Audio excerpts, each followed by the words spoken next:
53 into 8. आपण vertical arrangement करणार आहोत. 8 3 जा 24. 4 आपण इथे मांडला, 2 कॅरी केला. 8 5 जा 40. 40 प्लस 2 42. सेकंड एक्झाम्पल आपण घेऊया. 25 into 9.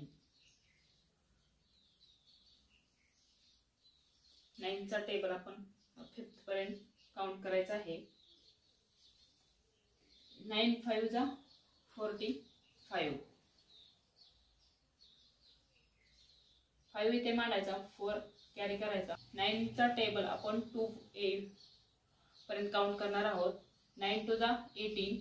18 प्लस 4 19 20 21 22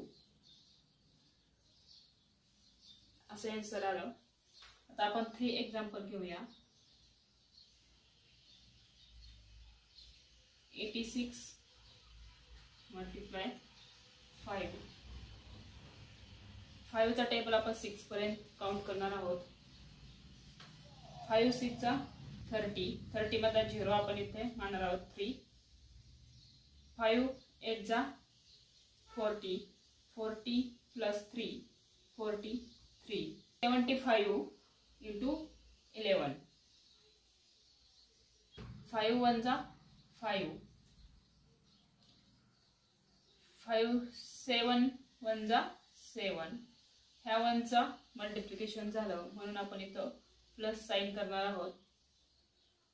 1 5 5 1 7 7 इथं प्लस 5 7 प्लस 5 7 8 9 10 11 12. 1 कॅरी केला. 7 प्लस 1 18.